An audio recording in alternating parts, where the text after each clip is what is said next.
RBT family, what is the deal? It's your dog Willie Jack, and we are back. Back, baby. Back with more NFL action. Look, y'all gonna have to excuse me.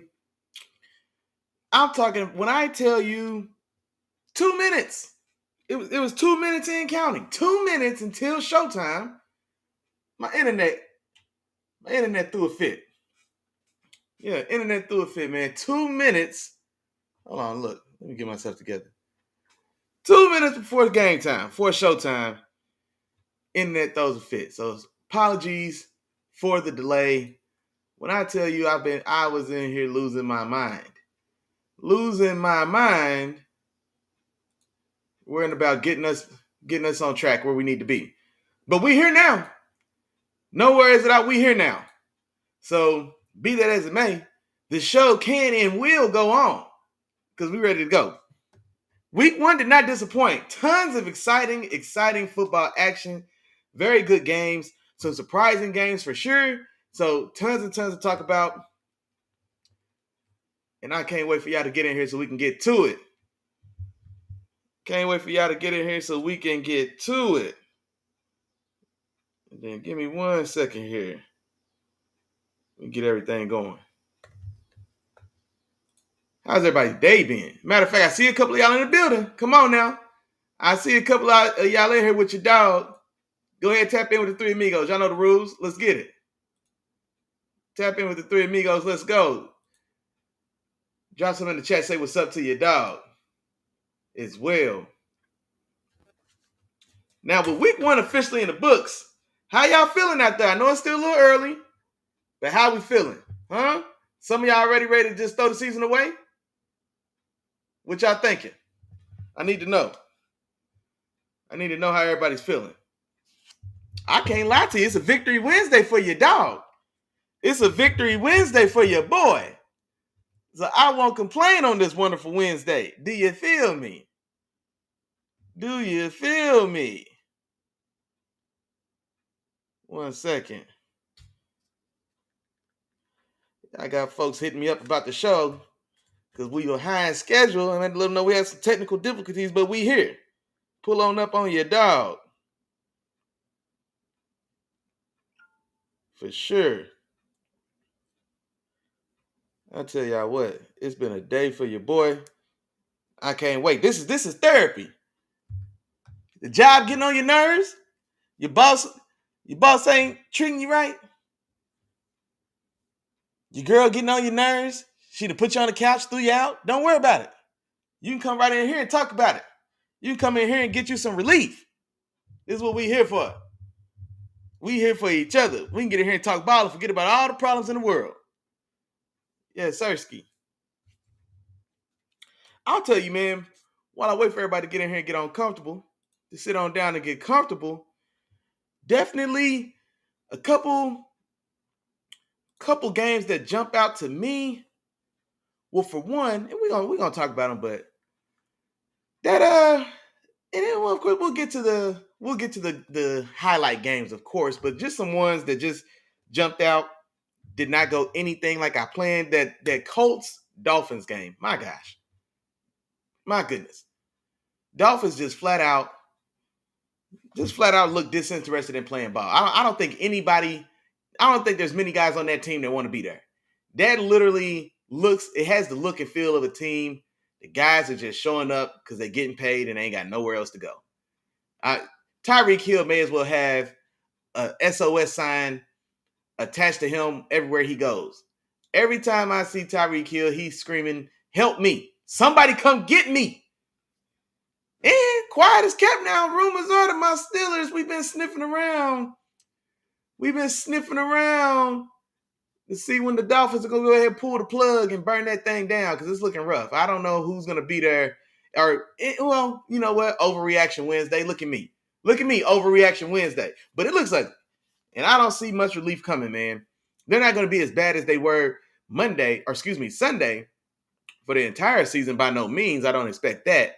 But I don't imagine a great deal of optimism coming from Dolphins fans, especially after you see just how strong and right back on mode them Buffalo Bills led by Big Josh Allen are. So that division's ugly. As ugly as it's ever been. And Big Josh, if he thought he had plans on slowing down, you're sadly mistaken. And Sunday night was the proof of that. Forgive me, MVP Josh Allen.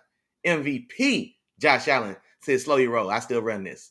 Y'all can say what you want to, but you're looking and you're talking to the reigning NFL MVP. And he said his piece, man. We can't say nothing about it. We can't do nothing but respect it. And I love it. I love me some Big Josh, so I ain't mad at it at all. Give me 1 second here. I'm going to go ahead and get into it. Let me get my captions together. There we go.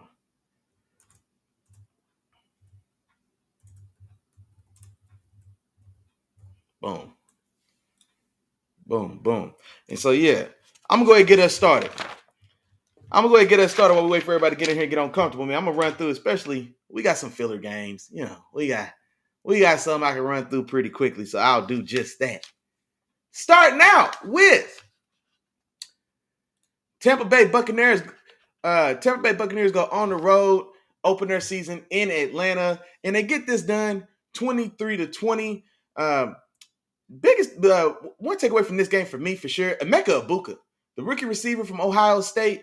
I'm telling you what, I wasn't as high on him as his draft pedigree. I didn't see him as a clear-cut, definitive round one prospect that most draft pundits or draft analysts did. I didn't see that. I thought more so, bottom first, a top 40 guy. I thought he was closer to top 40 than maybe a top 20 player. But nah, he's looking great. He played well all preseason, and then opens up week one and picks up right where he left off in this preseason. Performed well, made big time plays. There, if 1 week is going to be the sample size, that's all we can talk about is just week one. It's all we got. But he's filled in that role vacated by Chris Godwin seamlessly through 1 week of football.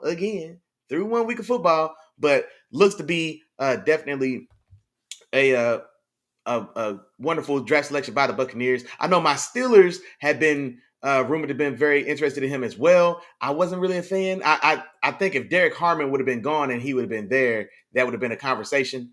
But things fell as they did. He went to the Buccaneers. We got Derek Harmon as I assume we would, and then all was well. But now looking at my wide receiver 2 situation, now Calvin Austin, I fool with you. He had a nice week one game for sure. Got in the paint, but yet and still, man, looking at Emeka Egbuka this preseason and now into week one, and you know what, man? Maybe they was on to something. Maybe I missed on that one. It is what it is. Let's see. Moving on. Raiders go on the road. They beat the Patriots 20-13. I really thought that Patriots defense would, well, and not to say that they played poorly. They held the Raiders to 20 points, but I thought that they would keep this game manageable the way they did. But I did expect a little much from year 2 Drake May with Stephon Diggs coming over, Vrabel now getting there as a head coach as well. So maybe I set the expectations a little too high, but they do fall short. Raiders get away with a dub in this one, 20-13. Let me see. There we go. Yeah, let's talk about this Dolphins game, man. Miami goes to Indianapolis and gets themselves embarrassed right out the gate. Week 1, they get spanked 33-8. And you know what, man? Shout out to Danny Dimes reviving himself from the quarterback graveyard, or at least through week 1. That's all we talk about is week 1. I'm going to keep saying this because I'm going to calm myself down before I get too excited. But through 1 week of football, Danny Dimes looks to be this year's Sam Darnold. Looks to be this year's Baker Mayfield. Looks to be this year's Geno Smith. Looks to be this year's Jared Goff. You know what I'm saying? New face in a new place, and all of a sudden now we wake up a new game. Redeem ourselves. Save our career, man. Daniel Jones is on the precipice of fading away into the abyss. Much like we said about Baker Mayfield. Much like we said about Geno Smith. Geno Smith was the invisible man for about 7 years and then stayed ready. And when he got his shot, he ain't missed. And so Danny Dimes, right situation. People critique the call, or some people did. I think overwhelmingly, though, I think the majority of folks agree or are comfortable in just moving on for Anthony Richardson, just calling it what it is. not that I disagree, but I think we may be grading him a little harsh, considering we should have known who and what he was when we brought him here. We went and got him as a very raw, time consuming project, and then we expected quick returns. Like that's not what he was when he got here. But be that as it may, time waits for no man. Danny Dimes steps in and introduces himself nicely to the city of Indianapolis. 270 passing yards and a touchdown. Had another 25 yards on the ground. 2 more touchdowns. 3 touchdown day for Danny Dimes in his home opener as the Colts starting quarterback. Jonathan Taylor had a solid day on the ground. He goes 18 carries for 70 yards. Michael Pittman gets 80 yards and gets in the end zone. And then rookie Tyler Warren, nice day for him as well. 7 receptions for 76 yards. And then Tua. The $55 million man. It's people out here that was complaining about Micah Parsons wanting $40+ million from the Cowboys. Meanwhile, Tua Tagovailoa out here making $55 million a year. That's why I don't want to hear it. And I won't hear it. As long as Trevor Lawrence and Brock Purdy and Tua Tagovailoa and a host of others, and I respect some of these guys' name now. Y'all know I respect Brock Purdy's game, what he's done. I ride with Jared Goff. Yet and still, when guys like this are making $50+ million, don't tell me that Michael Parsons don't deserve all 47 of them M's that he got. But be that as it may, Tua, 114 passing yards and 1 touchdown, 2 interceptions. I think he lost a fumble as well. Just terrible day at the office. Tyreek trying not to spaz out on the sidelines, finishes 4 catches for 40 yards. Devon Achane did what he could. He got the only score of the day for the Dolphins, 20 receiving yards and a receiving touchdown. He had 55 yards on the ground as well. But rough day at the office for the Dolphins. And I'm telling you right now, I'm on Tyreek Hill watch. I'm wondering just how bad it's got to get before the Dolphins go ahead and call it what it is, pull the plug, burn that thing down. Mike McDaniels, it looks like you're probably on your way out of there, buddy. And that's nothing against Mike McDaniels, but because I appreciate him as an offensive mind for sure. I think a lot of the things that he did in his spin on that Shanahan-McVay tree, that Shanahan and McVay system, he's a guy that came up under up under those guys, came up under McVay. Both, because he was on the Shanahan staff in Washington before then, and then from there, I think he followed McVay, and then he was the quarterback coach for the Niners.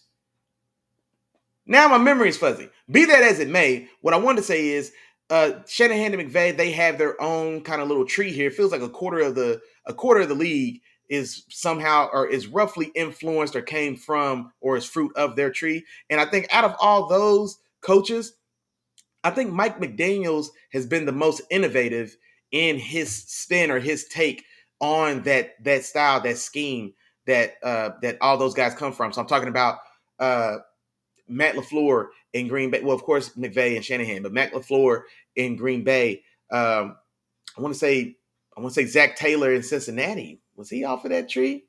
I want to say there's a host of them. There's a host of them. There's a host of them. But I think of all those guys, I think his is the most, like I said, innovative. I think he's done the most to kind of put his own spin or touch. The look of his offense is, I think, more easily identifiable from all the others. You know what I mean? And so there's kudos and respect there. And just maybe he just may not be a head coach, man. Sometimes it just happens that way. He may just be better suited to be a guy that just oversees the offense, but maybe not necessarily suited for the big chair. And that's not anything against him. I'm seeing that now with Arthur Smith, or I'm hoping to see that now, because Arthur Smith has definitely had terrific success as an offensive coordinator. His time in Atlanta as the head coach, up and down, probably more down than up, ergo why he's not there anymore. But as an offensive coordinator, he had tremendous success in Tennessee, and I'm hoping he can recreate that success with my Steelers for sure. But definitely sometimes that shoe just doesn't fit, man. And you got to get in where you fit in. Sometimes that head coach shoes don't fit, and you just got to get in where you fit in. Mike McDaniels, you may just be an OC, man. Like Josh McDaniels. Maybe it's just the McDaniels boys, and I don't think about it. But Josh McDaniels, same thing. Talented offensive guy, all that time under Belichick and with Tom and all that good stuff. But when he sits in the head chair, something ain't right. I don't know. The meals don't taste the same. You know what I mean? The meals don't taste the same when he's the head chef. He's the sous chef. It's a 5-star Michelin star restaurant. But when he's the head chef, something about that, certain about that flambe ain't flambeing like we need to. And sometimes that's how that goes. Let me see. Moving on. Arizona goes on the road, gets a dub. And this week, this probably was the least exciting matchup of the week. This week's toilet bowl, if you will. Arizona gets it done, 20-13. Kyler did find Marvin Harrison in this game. They had a big connection up the right sideline. Spencer Rattler actually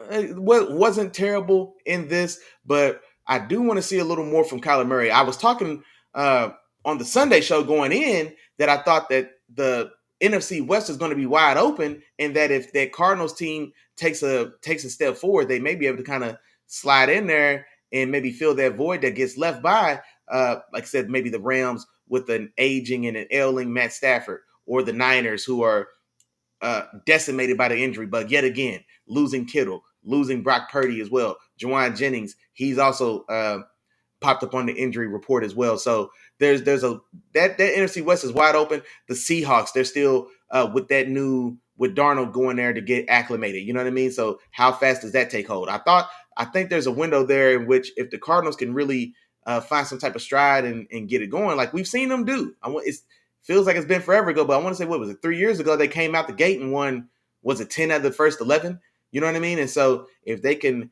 hit that style of stride, like I said, they may sneak around and steal that division for sure. Moving on. Giants go on the road to get spanked by the Commanders, 21-6. J.D. Daniels picks up right where he left off. I mean, essentially. Deebo Samuels, nice to see him back in action, back on mode. I think he had a long catch and run, got in the paint as well. You know what I mean? And so shout out to Deebo. And then for the Giants, clock is ticking.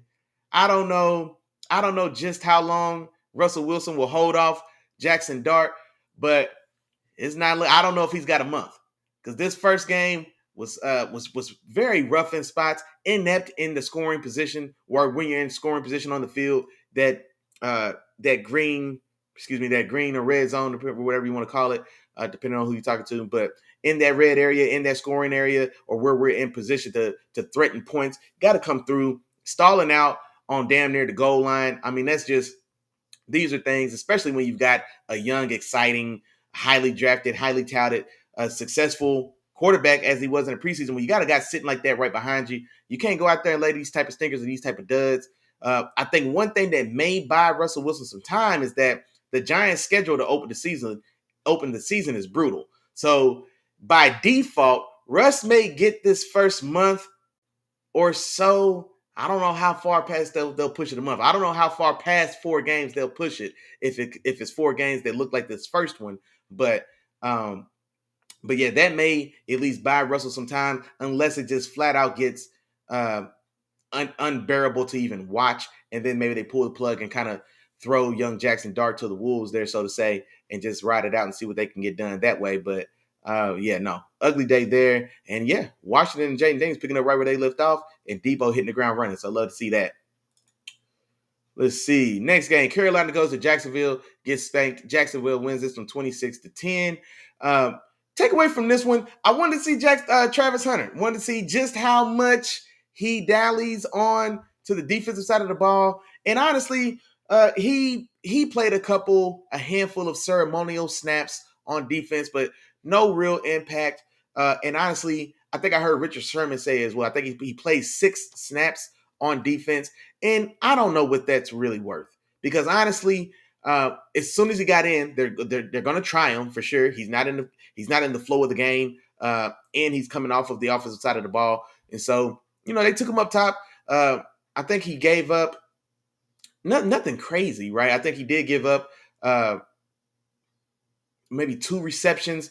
Like I said, nothing outlandish. But even still, it's one of those things where this has got to be, you've got to commit to it or not, as far as him playing on both sides of the ball. Because just stealing or forcing him in on 5 or 6 snaps a game just to say we did it, well, what's that worth?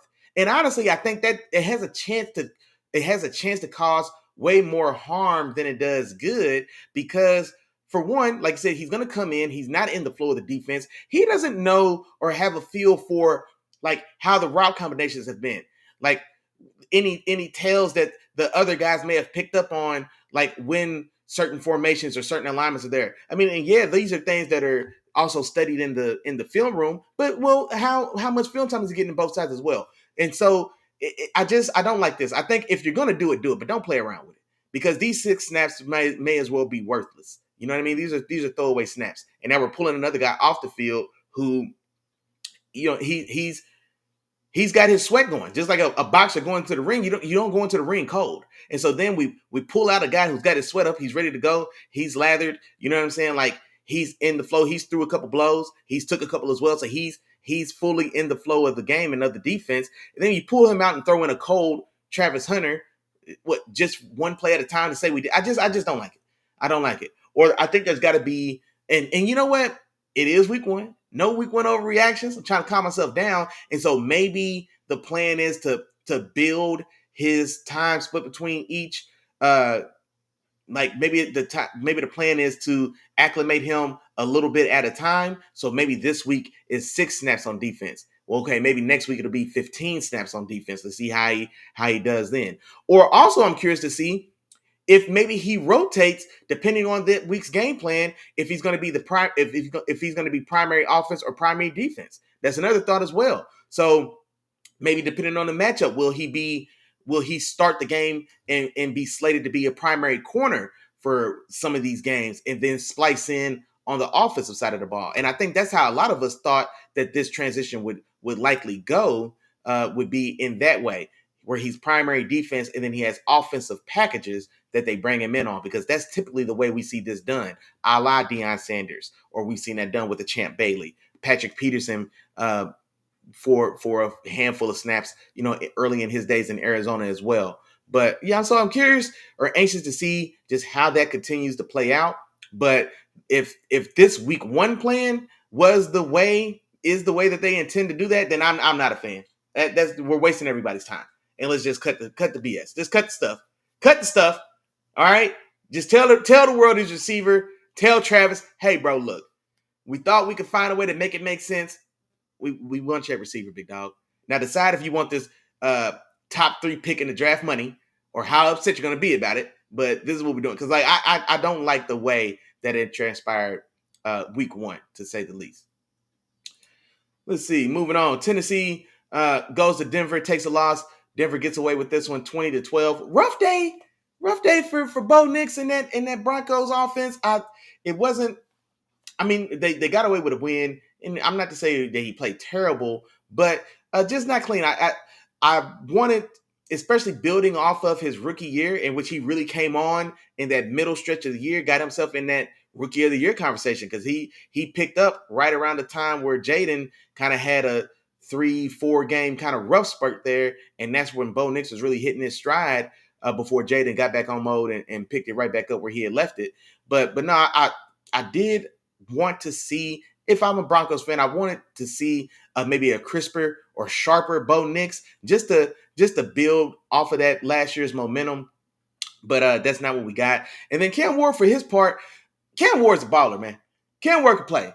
A couple big drops, big drop by Calvin Ridley. Y'all know I'm not a huge Calvin Ridley fan. Calvin Ridley is the same mode as Mari Cooper. Mari Cooper just retired. All right, so I'm not a big Calvin Ridley guy. But shout out to him, right? I'm not mad about anybody getting paid. But he had a big drop in this one. But Cam Ward definitely has the look of a guy like he's a player. They've got to do a good job of building that team around him. That offensive line had a rough day. Dan Moore, they bring him over from my Steelers. I can't believe they paid him what they did. They put him at left tackle, and boy, he got the bejesus beat out of him. But once they get some real talent around Cam Ward, I mean, now also keep in mind one week 1, before I'm getting too far ahead of myself. But I like the look. I like the look of Cam Ward for sure. I really do. And he puts the ball where he wants to, man. He puts, like, go back and watch some of them throws, especially like when he's throwing from the sideline from the far hash to the sideline. I mean, he puts these passes. He fits the ball into 6-inch windows on a lot of these passes, man. And so I can't wait to see as he continues to progress, man, and they put a team around him. Let me see. Man, who's at the slid in the building, man? Shout out to my dog Miles. He said, hey, it's the ponies and not the Broncos. Hey, y'all call it what you want to. I ain't gonna argue with you. That's y'all business. That's AFC West business. I ain't gonna argue with you. Broncos fans, I ain't say it. Miles said, Broncos fans, Miles said that. I ain't said that. Ain't none of my business. That's AFC West business. The ponies, they'll be. I ain't got no dog in that race. But yeah, shout out to my dog, man. I appreciate your homeboy. And you know what? while you here, you know what I'm saying? I might as well get to the good guys, man. Shout out to my dog, man. Shout out to the good guys. We came away with a dub, man. Pittsburgh goes on the road to the New Jersey Jets. A-Rod's revenge. A-Rod goes back to the crib that was just his. He just moved out. You know what I'm saying? He probably looked around. You know what I mean? Like, okay, I see what y'all did with the kitchen.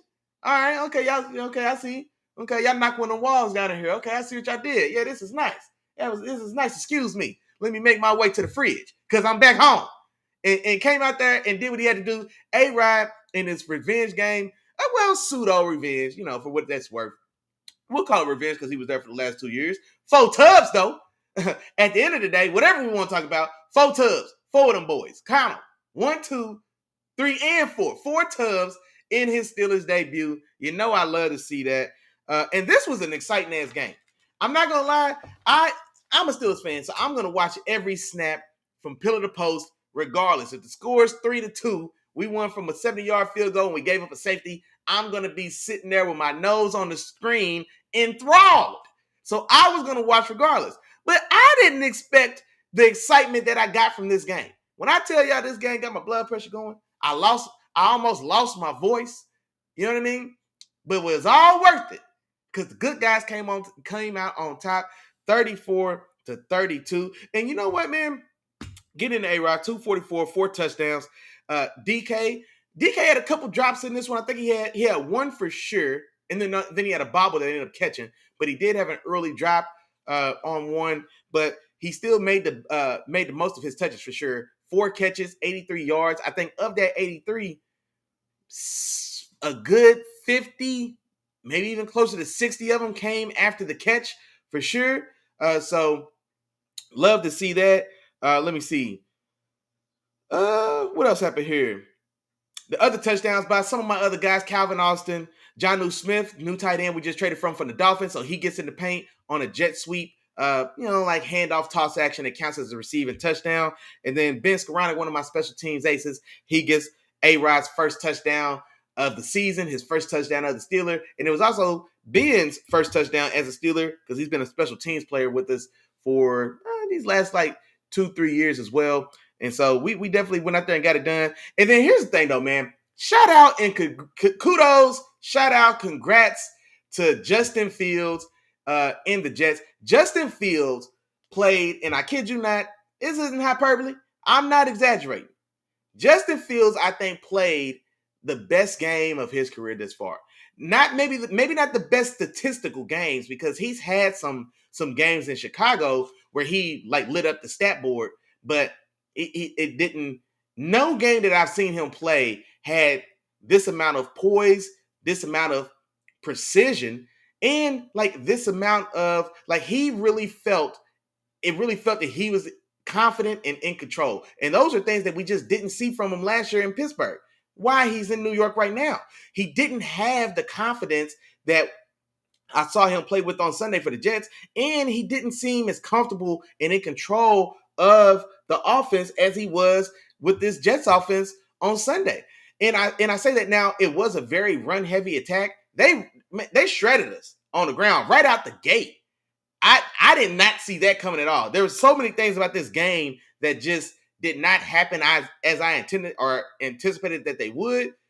Namely, the Jets just coming out there and bullying my defense. Here we go. Yeah, my dog Miles said the same thing. Bro, we got bullied, bro. I mean, we got little boy. The D line got smacked around. And it was crazy because it was exclusively to the left side. So they definitely saw something in the film, and it bore fruit because I think out of this is a legit stat. I want to say out I think it was like 32 or 33 team rushes as a team, design runs in which they just run the ball. I think they ran 33 design runs. I think 30 of the 33 went to the left away from TJ Watt. That's a crazy stat. Now, also keep in mind, TJ's stat was he's probably one of the best. He's probably the best run defender in the league at the edge position. Last year, he was rated number 1 by PFF as the top ranked or top rated run defender. And so it's not without cause, but I cannot believe the other side getting washed the way they was. I mean, it was terrible. I think they put up 182 yards rushing. Brees Hall went for, I think, a $107. Justin Fields, he added another 50 yards rushing, 2 rushing touchdowns. That's in addition to his 220 yards passing and the touchdown as well. And on some of these passes, not Jalen, forgive me. I'll get there. Justin Fields, he threw some lasers. There were some passes in which we got pressure. We didn't get home. We only had 1 sack on him. We couldn't really get home. But on some of these pressures, when I tell you, stepping up, evading, keeping his eyes downfield, and throwing darts, throwing lasers. I mean, this was, I think, hands down the most complete game that I've seen Justin Fields play. And this is if this was Justin Fields in 2024, he'd be the starting quarterback for the Steelers right now. But that's not the case. Everything happens the way it should.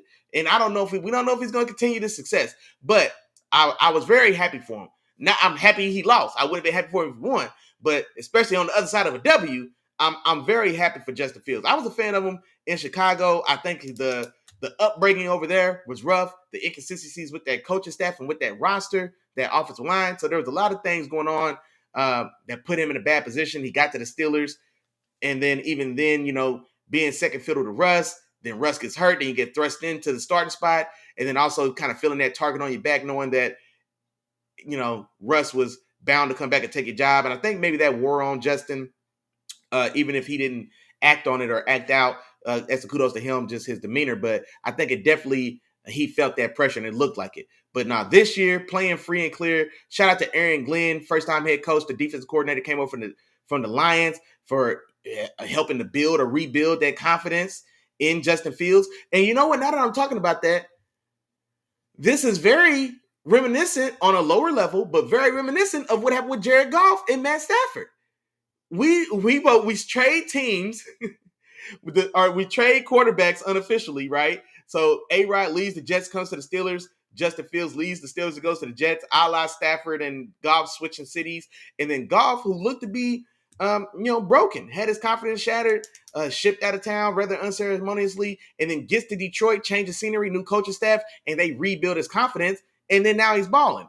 And so this looks to be week 1 of possibly that type of rendition for Justin Fields, and it's happening with Aaron Glenn, who lived it real time in Detroit and got to see how Dan Campbell and that team and that staff, or him being a part of it, like how they rebuilt the confidence of a Jared Goff. And now maybe he's using those lessons learned to imbue that same rebuilding of confidence in Justin Fields. And if 1 week into the season is any measure, he did a damn good job. And so if they keep this up, the Jets are going to be in position to make a lot of noise. Because I can tell you right now, I don't think by a damn sight that there's going to be a lot of teams that score 30 points on my defense, just flat out. Now, it was an ugly day at the office, but be that as it may, there's not going to be a lot of teams that score 30 points on us. And Justin Fields and that Jets offense tore us up. And so they've got a lot to be excited about, especially after week 1. But we'll look, we'll see how they look going forward to see if they can maintain it. Or if maybe Justin Fields was a little juiced up, and feeling away because he got let go and swapped out for another guy twice his age, playing on the last strings of his career. You know what I mean? So maybe he felt the way and he was juiced up. But we'll see, man. I can't wait to see the Jets week 2 for sure.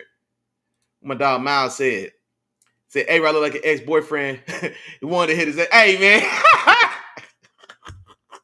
Hey, man. Hey, nah, he just wanted her to see him in the club. He just wanted her to see him in the club. He had to make sure that his section was near, where she was standing at so she could see him ordering them bottles. That's all it was. Defense definitely got to step up for sure. And I think they will, man. This defense, regardless of all the pieces that we added, this defense is a stacked defense for sure. They didn't play like it, but we've got studs on the field for sure. And I until proven otherwise, this is going to be just a one-off. Defense came out there, got smacked around, laid an egg. The Jets, we caught the Jets at the wrong time. Justin Fields juiced up, wanted to get his proven moment to show Mike Tomlin, nah, man, you messed up letting me go, bro. You know what I mean? This is what you could have had. And so maybe it was a little bit of that going on, perfect storm. But anyway, I'm happy that our offense was able to pick up the slack and weather that storm, man. We haven't had that since a younger Ben Roethlisberger, man. It's been a long time since I've had an offense that could bail us out and win a shootout, especially on the road in that fashion, man. So shout out to them. Shout out to them for sure. Hey, my dog Keandre, man, Cat Mothership in the building, man. Said we live and direct in the building. What's going on, man? Appreciate you. Said Justin Fields looked like he was back at the. Hey, he did. He did, man. And you know what? Shout out to Garrett Wilson as well, because they connected early on a deep touchdown shot on a deep crosser all the way from the left side of all the way from the left sideline, deep crosser all the way across to the right flag or pylon. Long, I want to say it was roughly 35-yard official touchdown. Garrett Wilson just ran away from Darius Slay, man. Darius Slay, vet, love Darius Slay, man. He seems to be just a cool, down to earth dude, but he's got them 34-year-old corner legs, man. He's got them 34-year-old corner legs, and I definitely still think he's got good ball in him. But maybe leaving him one-on-one with the only viable, legitimate receiving threat that the Jets have, like maybe that wasn't the play to do, especially when it's a deep play action, extended play in which, you know, he gets to use that speed, those young legs, and really open up and run away from Darius Slay as he did, man. That was just a simple pitch and catch. Slay didn't really have a chance to make a play on that one, but it looked just like Justin Fields and Garrett Wilson back at Ohio State, man. Good call out. It definitely looked just like that, for sure. Miles said he agrees, man. Same thing, man. Best all around ground for sure. Yeah, it definitely was, bro. Like he looked damn good. Like I'm telling you, he looked good. It was a little seller's remorse. I was like, damn, man, you mean to tell me, man, we could have had that? You know what I mean? Now I'm happy with what we got with ARod. I'm happy and excited for ARod, but still, man, if you told me that that's Justin, that's gonna be him going forward, and then you can get that for the next 10 years. He's 26. He's just entering his prime. You know what I mean? And so I am happy and excited for him.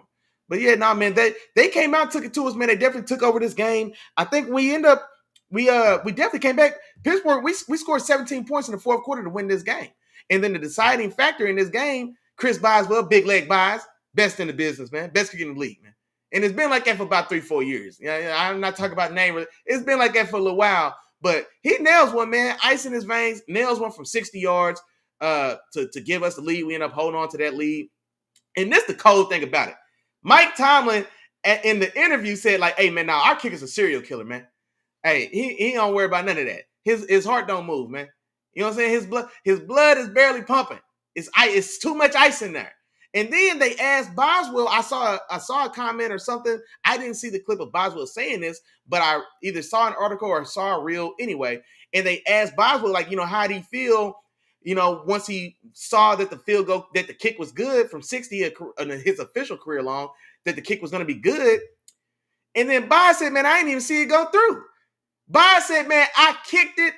I felt I hit it good. Man, I turned around and started celebrating. He said, I turned around and started dapping up my teammates. That's a walk-off Steph Curry. Chris Boswell hit a Steph Curry field goal. That man said, I kicked it, and then I started going back to the sideline, giving people dap. Hey, yeah, man. Hey, yeah, no, yeah, we good. Yeah, we got it. Defense going to bring it home. Yeah, it's good. Meanwhile, the ball's still in the air.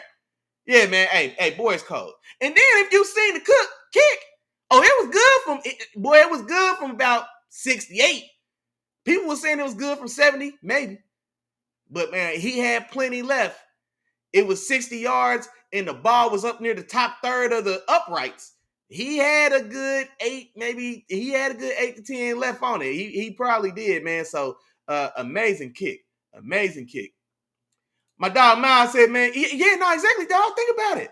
With Dan Campbell, like, rebuilding Jared Goff. Jared Goff didn't have that swag in L.A., even when he went to the Super Bowl.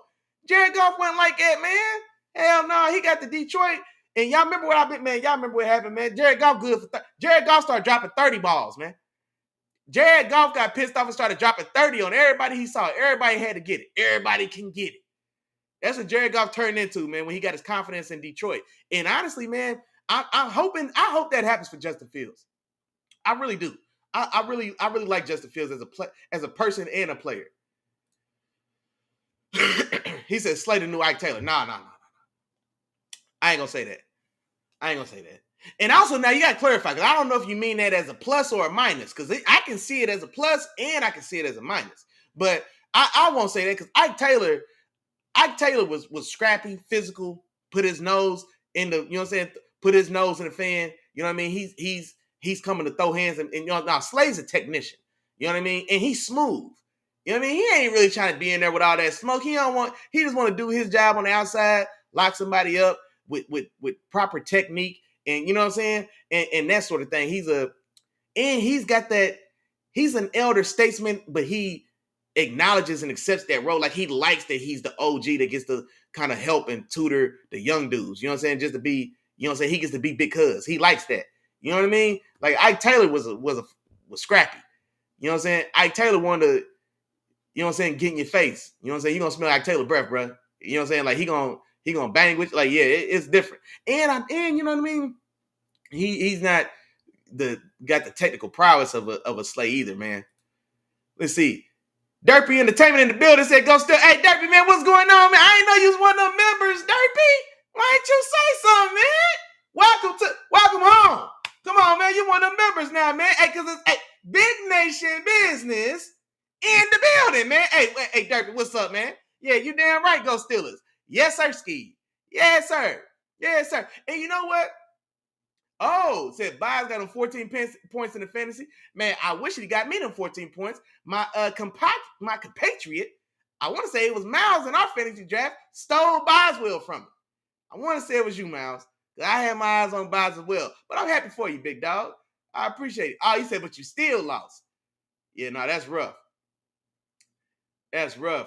Definitely think the Giants, man, that's got to be a top 10 Steelers trade of all time. Top 10, something like that. You know what I'm saying? Like Chris Boswell, James Ferrier, man, Jerome Bettis, man, like, Jalen Ramsey trade, yeah, the Minka Fitzpatrick trade, like that Boswell trade is a top 10 trade of all time for the Steelers.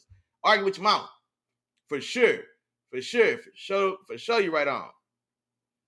For sure, you right on. And then also, before we get out of there, now we talked about the Boswell kick, but that wasn't the end of the game. That was not the end of the game. I tell you who called game. Jalen Ramsey said, "You shall not pass. The buck stops here. Stop playing with me. Sit down and take your ass home, man." And just because I let you know I fool with y'all, I came prepared today. I got some beam footage. If you didn't see it, sit down. You know what I'm saying? Sit down, enjoy yourself, take a look, and let's see Jalen Ramsey, man, in this game with an exclamation point.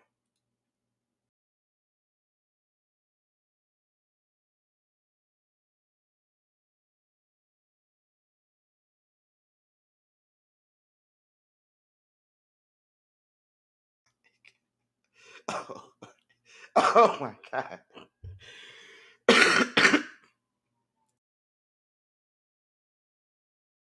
Oh my God.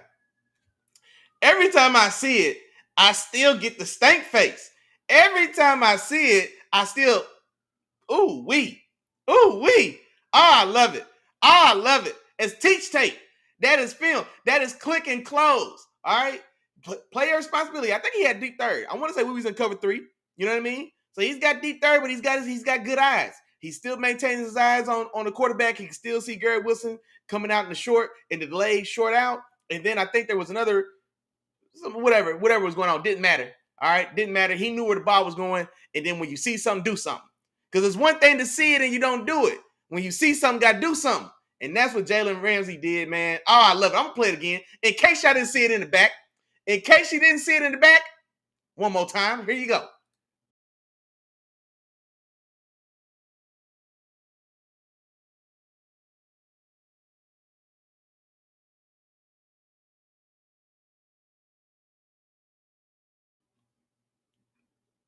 Come on, man. Come on, man. That's football, man. That's football. And more importantly, that's Steelers football, man. That's Steelers football. That's that. Oh, we all about that. We all about that. Come out there, hey man, y'all want to see a dead body? That's what that look like. Hey, y'all want to see a dead body? What? Yeah, what? Man, look at Gary Wilson laying there, man, helpless. Laying there helpless, man. Somebody had to come, they had to come collect him. They had to pick him up. Yeah, man. No, I love it. I love it. And I said something last week, I think on Sunday, man. Jalen Ramsey is on my defensive player of the year watch, man. I'm telling you. He's on the short list.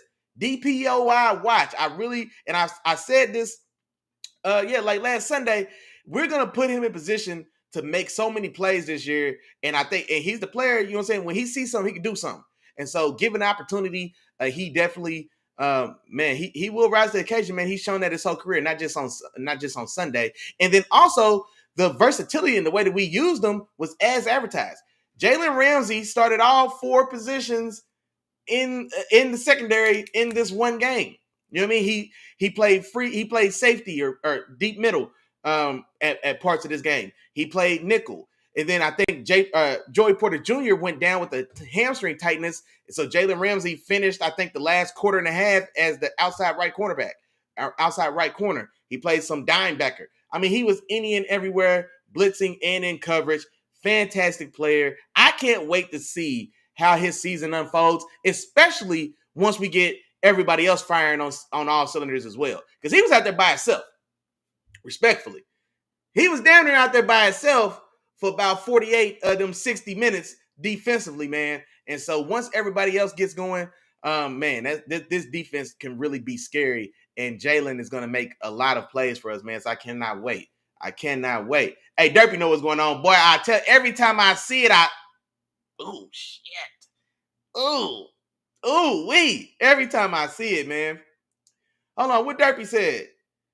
Well, hold on now. Wait a minute. We got, okay, a couple years ago. Okay, gotcha. I was about to say, hold on now. We got a bag alert because Lamar's eligible for a re-up, especially with all the quarterback money going around. You know, Dak is still sitting there at $60 million, still top of the hill. It's been 2-3 years now. I think Josh Allen got his deal re-upped. Was that just last year or right before, going into last year? And so Lamar and Pat are both in that realm where they're I mean, of course they're eligible, but like it may make sense financially to go ahead and re-up those deals now before they get to the very end and you get yourself pigeonholed like the Cowboys did with Dak, in which way you had to go ahead and pay Dak $10 million more than the next quarterback. He's making 60 M's, right? And so you don't want to wait and let it get that far along. And so just like we saw the Bengals do with Joe Burrow, the Bills do with Josh Allen. Josh Allen still had 3 years on his deal when they reworked it and put like $200 million worth of value to the contract or whatever they did. You know what I mean? So Lamar Jackson he's eligible for that style of reworking as well. And then I can't wait to see when Patty's going to get his re-up, because Patty, with that 10-year, $500 million max value contract that end up being more so 400 to 450 or so, or without all the escalators and the bonuses, etc. Still damn good money, but so I'm still waiting to see just if and when he gets his re-up and what that number looks like. Because like I said, Dak is still sitting at the top of that hill for 60, and he's been there for about 2 years now. And so that quarterback market, we already know how the quarterback market goes. It gets antsy, and the owners don't fight back too much on it. So when whoever that person is going to be, either Pat or Lamar, I would expect to see that Dak no longer be the only guy sitting in the 60 club, for sure. For sure. Let me see what else we got going on. What was I looking for? Oh, and you know what? Speaking of Lamar, we might as well go ahead and talk about it. The game of the week did not disappoint. Baltimore fumbles this damn game away. I'm not disappointed in it at all. Y'all know how I feel about Big Josh, but Big Josh reminding everybody why he is who I say he is. All right? MVP Josh Allen reminding y'all why he is who I say he is. When you say Josh Allen, don't forget Big Josh. All right? That's Big Josh, the big one. Big Josh. Letting boys know who run things around this thing. And this was a terrific game. If not for this game, that Steelers-Jets game was likely to be the most exciting game of the week. But then this game Sunday night was a barn burner. I still don't even know if I'm sure what that means when people say it, but it was a barn burner. It was whatever you want to call it. But this was a damn exciting game, man, especially in that second half. But all throughout, this is a competitive game. Buffalo does find a way to come back and steal this one at the end. 40, was it 40? Wait, was it 42-41 or was it 41-40? I think it was 41-40. Now I'm thinking about it. Yeah, because the Bills needed a 2-point conversion to tie the game at 40, and they didn't get it. And then they end up getting the ball back and getting a field goal to win. Excuse me. Let me get myself together. 41-40. Now let's talk about it. There's several talking points in this game about how it transpired, decisions made or not made. And so I do want to get guys' thoughts on like some of the decisions in this game for sure. Man, let me catch up on this chat. Man, hey, look. Hey, Derpy, thank God, bro. Thank God. Imagine Josh Allen in Cleveland right now. So you mean to tell me our division, the Steelers division, the AFC North, it could have had Lamar Jackson, Joe Burrow, and Josh Allen in the same division? Imagine how nuts that is. Oh my God. Hey man, don't scare me like that, Derpy. Matter of fact, I don't. Yeah, shout out to the Browns. And you know what? Typical Browns. That's just the Browns browning. That's just the Browns browning. They played the Bengals this week. They lose this game 17-16. They miss an extra point. They miss a field goal in the fourth quarter from 30 yards. Chip shot field goal at the crib at home. You missed that. They had interceptions bouncing off receivers' hands going to the Bengals. The Browns did everything they could to not win a game on Sunday. And then they did everything they could by not drafting Josh Allen in that 2018 draft, I want to say. Now, also, Derpy, keep in mind, let's not forget, Josh Allen coming out of the draft wasn't the Josh Allen he is today, though. You know what I mean? And so it was a different proposition. Now, hindsight being 2020, then yeah, maybe Josh, if they could, kind of, if we know what we know now, then yeah, maybe it would have made more sense. But then also keep in mind that Josh was very raw when he got to Buffalo. He came up under Brian Daboll, coach of the Giants, that Giants has just been a shit show. So I think a lot of us forget just how good and talented a coach that Brian Daboll is. But Brian Daboll, the work he did with Josh Allen, molding and growing his game, that offense he built around him, capitalizing on his talent and his skill set. So Josh Allen may not be the player that he is today if he goes to Cleveland. Much like Patty Mahomes, I don't think Patrick Mahomes is the player he is if he went to Cleveland. I think sometimes like the talent has to meet the opportunity. You know what I mean? Like the talent has to meet the circumstance, because it doesn't always happen like that, man. We see supremely talented prospects that never get going because they just get placed into an environment that they can't grow. So Patrick Mahomes going to the Chiefs and Andy Reid, and also being able to take his time behind a guy like Alex Smith, a good pro who didn't mind sitting in front of him knowing his time was short. And then Andy Reid knowing how to build and mold and craft an offense around him and how to bring the best out of him. Brian Daboll did a lot of that for Josh Allen as well. And so we have to keep that in mind, man. Like these things aren't absolutes. I don't think Patty's the guy he is today if not for a circumstance and a coach in a situation like Andy. I don't think Josh Allen may not be the guy he is today if he goes to Cleveland right out the gate. You know what I mean? Like Lamar in Baltimore as well, because they revamped that whole entire offense to suit Lamar Jackson. That doesn't always get done either. You know what I mean? Like imagine if the Falcons 20 years ago would have said, hey, let's craft and construct a whole brand new offense to accentuate what Michael Vick does, instead of wanting Michael Vick to be a time-based West Coast offense quarterback who had to just scramble and make a lot of his magic on his own because the offense wasn't necessarily built around his unicorn-like skill set, especially at that time. And so, yeah, man, it gets dicey. It gets dicey. But I'm glad he's not. It's bad enough that he's in the AFC. You know what I mean? It's bad enough he's in the AFC. I damn sure can't take him in the AFC North, man. That's too rough. That's too rough for us. That's definitely too rough for us. But now, getting back to this Buffalo-Baltimore game for sure, Buffalo comes back and wins this one 41-40, down 15 points in the fourth quarter with less than 5 minutes to go, and they still find a way to come back and win this game. Or did Baltimore find a way to choke this game away? And this is the thing. I'm glad that there's finally some conversation about John Harbaugh and his credibility and his, I guess, his the cachet he carries around the league for being considered amongst the elite coaches in the league. And I hate when I see him ranked or considered or talked about ahead of Mike Tomlin, because he's pissing the bed with a multiple MVP in his prime, a relative unicorn, a studded, talented defense for the majority of the time he's been here. Now, they've been getting lit up this first game for sure, and then at times last year. But be that as it may, that's not been the case, though. So he's had all this good fortune as far as team, players, scheme, like all these things that a guy like Mike Tomlin hasn't had, especially here lately. And look what he's doing with it. I saw a stat that said that this loss was like the 15th or even the 17th. It was either the 15th or the 17th loss of this style that John Harbaugh and his Ravens have had since he's been the coach. Let that sink in. They gave up a 15-point lead with less than 5 minutes to go in the game with two MVP-style players on your team in Lamar Jackson and Derrick Henry. Lamar Jackson, a multiple-time MVP, and most folks, including myself. And I love some Josh Allen. Y'all know what's going on. Y'all know how I feel about Big Josh.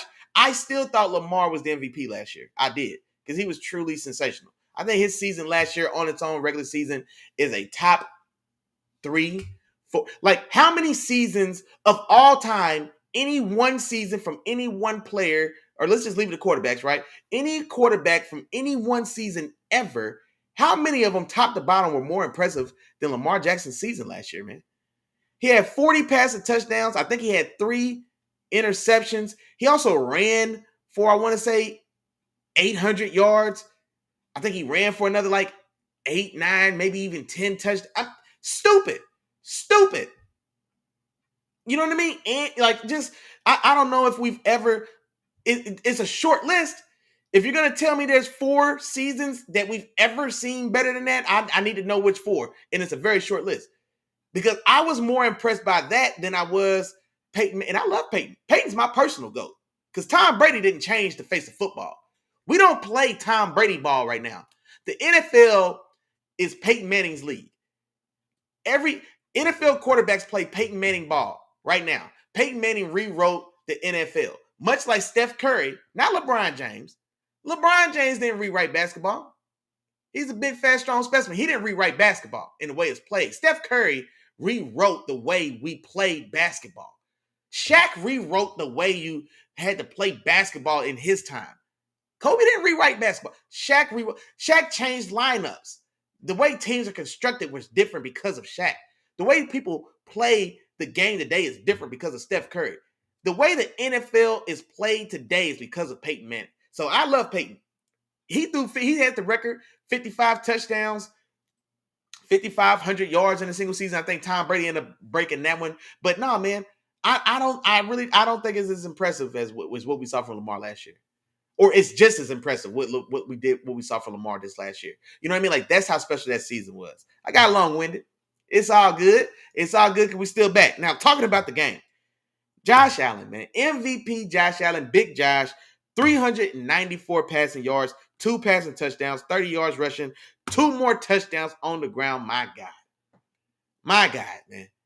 And needed every single one of them. And here's the thing as well, man.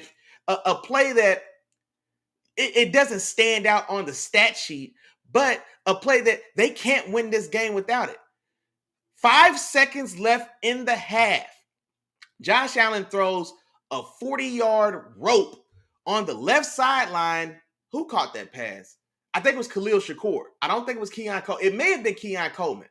It may have been, but I don't think it was. Regardless of who it was, and shout out to them as well, because not only was it a hell of a catch, because it was a defender in close proximity, you've also got to catch that pass. You've got to get your toes down in bounds, and you've got to get out of bounds before the time goes out. And all those things, a perfect storm of everything that had to happen, happened. And They get that pass. They review it because it did look like the clock kept going. So like time may have expired. They review it. They do confirm there's 1 second left on the clock, and they get a field goal to make it a one-score game going into halftime. I think it was 20-10 at halftime before that play. They get the deep completion on the left sideline.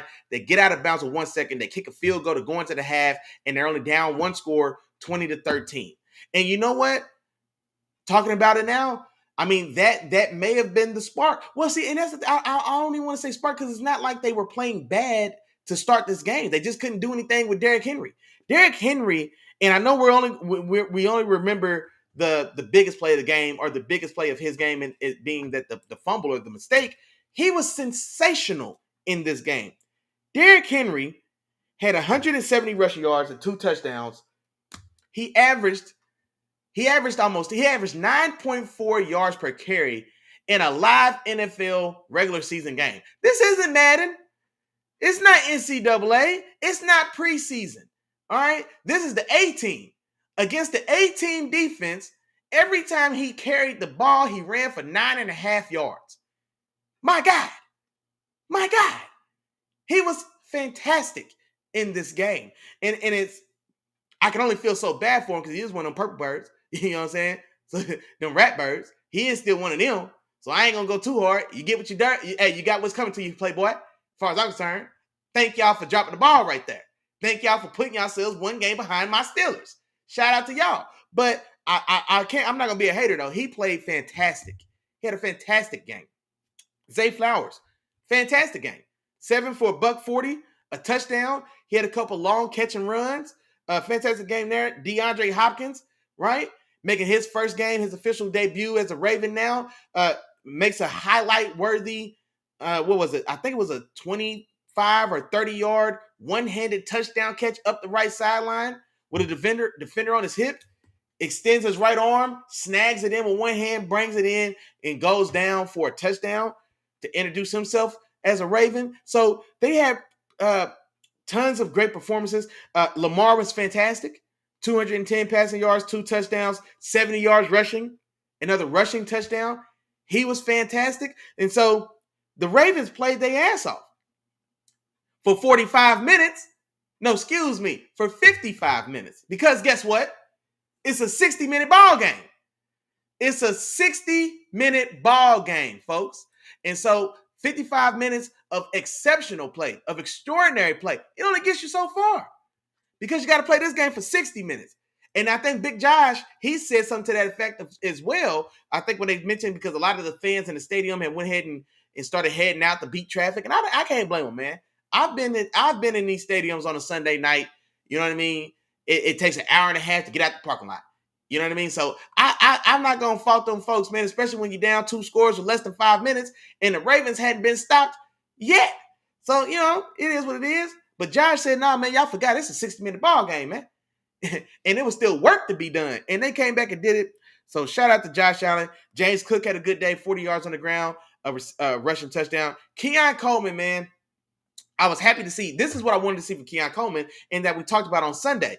Can he step up and be the number 1 receiver that this team needs, that Big Josh needs? This is what he brought in to do. Can he step up and assume that mantle? And 1 week into the season, he looks like he's done that. He looks like he's done that after 1 week.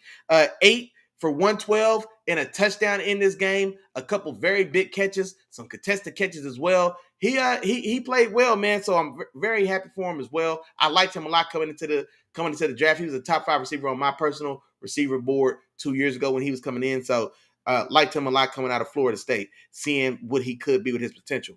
Now, this is where the rubber hits the road. Because it's easy to say in hindsight, well, the Ravens should have did this. Harbaugh should have did that. Da. It's easy to say all that stuff in hindsight. But let's talk about it. So the Ravens, after the Derrick Henry fumble, that fumble happens with roughly 3 minutes in the game. And the Bills are down 15 at this point. They get the ball from the fumble. Big Josh, one pass gets them right down to the goal line. Then they get stuffed. And then on 3rd down, Big Josh jumps over, puts the ball over the end line, and they score a touchdown. Now, here at this moment, yeah, Here at this moment, they go for 2. They don't get the 2-point conversion. It's actually an interception on the 2-point conversion, but it doesn't amount to anything. Doesn't hit stat sheet because 2-point conversion. But now the Ravens are up 32-40. 32-40. Buffalo kicks the ball back to Baltimore. Now, mind you, outside of the Derrick Henry fumble, the Buffalo Bills defense hasn't stopped, slowed down, scratched, sniffed, or touched the Ravens offense for 55 minutes. But then the Ravens, they come out, they get a little conservative. And here's the thing as well. Before we even get to fourth down, I should say fifth down. Before we even get to the fourth down, I don't like the third down. Why Lamar? Now, and that's the play design, and I can't remember off the top of my head what the rest of the routes were. And so I guess it was designed to try to get the underneath drag in motion, or get him running across the field in full head steam, put the ball in his hands and let him run and get the first down. If they get that first down, the game's over essentially. But we throw a pass. I never like throwing a pass short of the sticks when we know we've got to have it. I just don't. I don't want to count on somebody else missing a tackle or missing an assignment or count on our guy to make an exceptional play to defy the odd. Like, no, I don't like that. Now, the Buffalo Bills did get pressure, but Lamar still throws a pass. It's a completion short of the sticks. Buffalo's right there on it. They tackle. It's going to be fourth and a long one. I think it was a fourth and full 2. Let's say it was fourth and full 2. I don't think it may have been a long one, but you can call it 1.5 or call it 2. I'm going to call it a short 2 instead of a long 1. How's that? It's fourth and a short 2. They are inside their own 40, right? So they're still down, they're only up 2 points. So they're on I think their own 37. Well, if you get stopped on fourth down from fourth and a long 2, what Josh Allen needs 3 QB sneaks to just get 3 yards just to maybe shave a little off that kick. But I mean, the game is still essentially over, right? And so they punt the ball. And I do favor aggressive play, generally speaking. And so I don't hate the thought that let's win the game with our offense, win the game with our offense, especially if you got a guy like Lamar Jackson. I'm all for it. I am. You know what I mean? And especially with that defense showing you that they couldn't do anything with Josh Allen and that Bills offense, especially in that second half.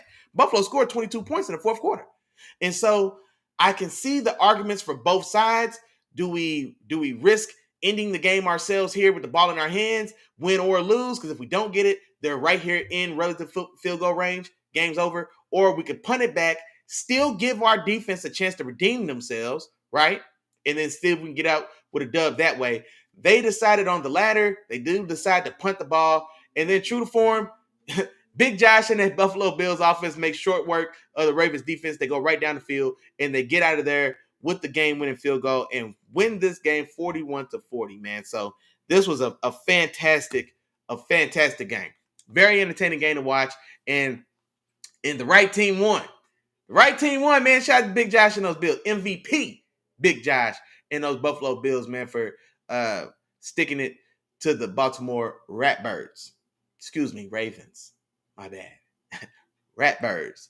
Yeah, so I'm not mad at it at all, man. I'm not mad at it at all. And then, now there's a couple things here. That I think I've been wanting to implement this year or this season, man. And one of them is going to be like a weekly studs and duds, man. Right now, this week, just trying out the first time I'm going to do this segment, but studs and duds from week 1. I just picked 1 and 1. This list may grow depending on how strongly I feel about the studs or the duds. But I do plan on trying to keep it even. But this week's stud of the week, man, Josh Allen. Big Josh, man. MVP Josh, Big Josh.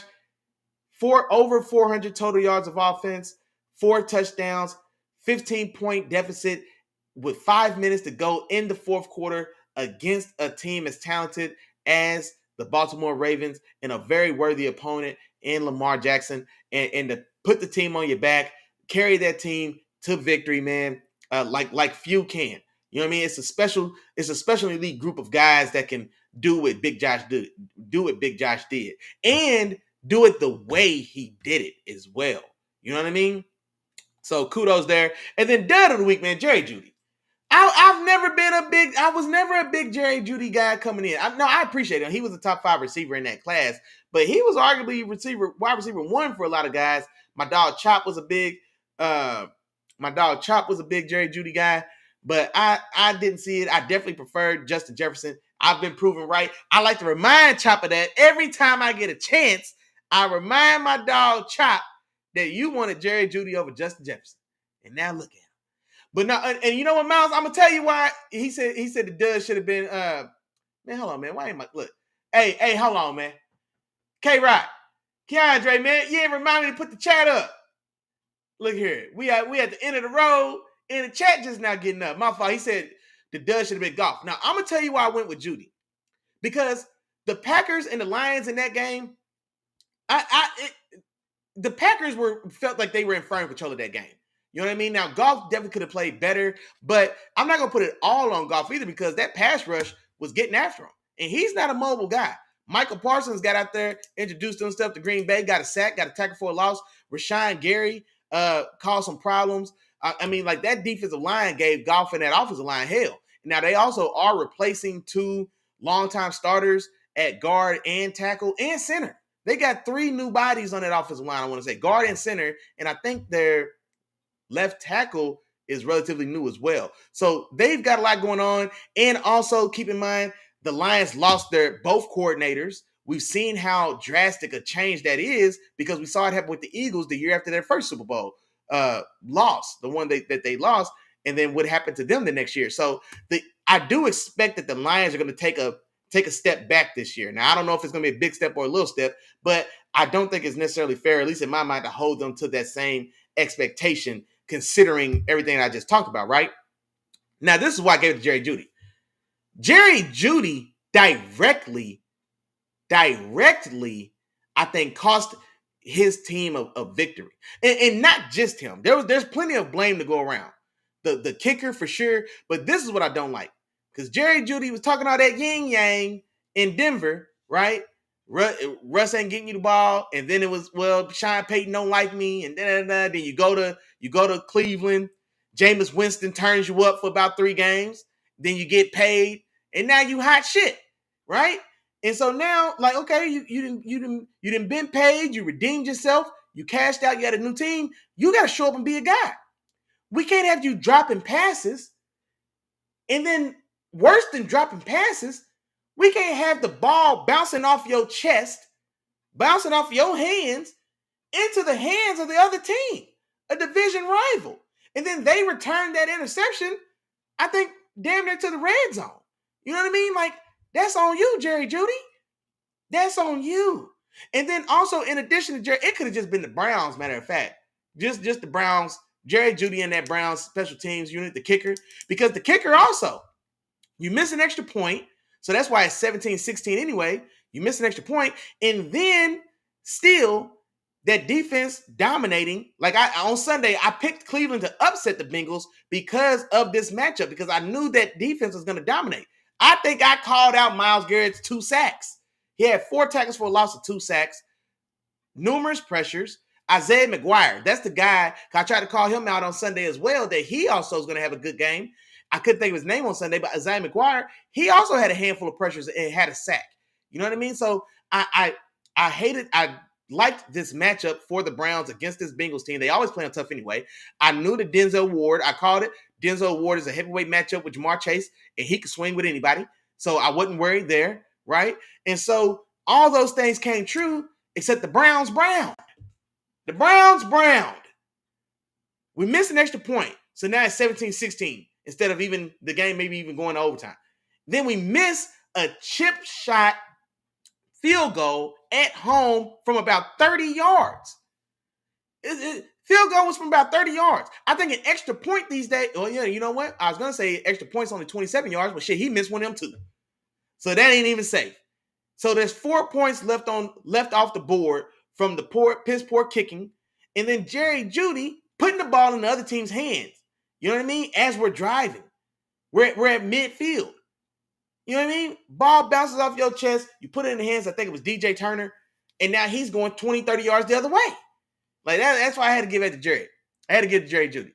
Because you're a guy, you say you're a stud. Steve Smith got into it with him about whether or not he's a dude, you know what I'm saying, or just another guy. and Steve let it be known in no short order that nah, man, you not one of them ones. You just a dude. You not one of them ones. Then they had some little back and forth and whoop de whoop. Then he left. Jameis turned him up for two, three games. He got paid. And then you out here reverting to what you were in Denver before they sent you out the door. You know what I mean? And that's why I end up giving it to him. That's why I end up giving it to him. But no, man, like I said, I think that might be a thing, man. Studs, I got a couple other ideas as well, man. I'm gonna try some stuff out on y'all as we get into this season. I ain't gonna overwhelm y'all.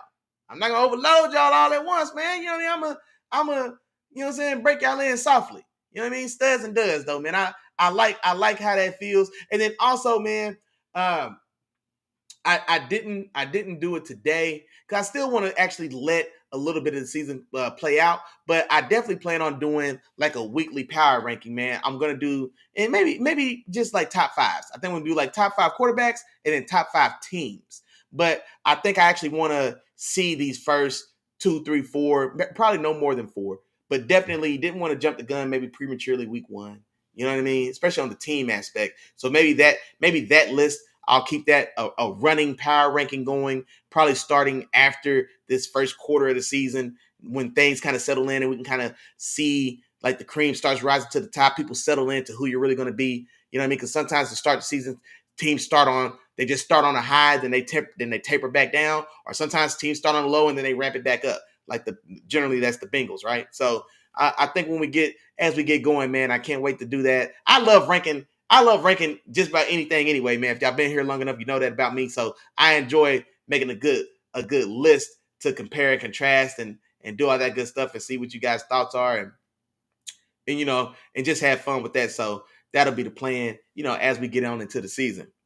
But now that that's all out the way, we here. We at the end of the line, the end of the show. I do want to thank everybody that popped up on your dog, man. Like I said, I had a late start to the show. Like 2 minutes before showtime, my router starts tripping, my internet goes out. I was scrambling, got it back up and running. I think we end up getting the show up and going. I want to say maybe 15 or so minutes late. You know what I mean? Unceremoniously, I didn't get send out any alerts or just updates on all that good stuff, man. So I appreciate all y'all who did tap in with your dog, man. Y'all know what's going on. But before we get out of here, you know we still gonna do that real member roll call now. Y'all know what time it is. Shout out to my dog, man. My dog Miles is the first one in the chat today, man. I appreciate your homeboy as always. My dog Keandre, man, captain of the ship, came through, hollered at your dog, man. I appreciate you as always. You forgot to tell me to put them comments up, bro. All right? But no, it's all good, man. It's my dog, man. I appreciate you, homeboy. Appreciate you for sure. And then shout out to my dog Derpy, man. Hey, Ryan for them Steelers, man. You know what's going on. It's still Big Nation business in the building, man. Shout out to Derpy, man. You one of them members, big dog, for sure. And then, man, y'all know what's going on, man. We're going to get up out this thing. But before we do, we say the same thing every week. Feel free to say it with me at home. If I forgot to say your name, hey, damn, man. Hey, my fault.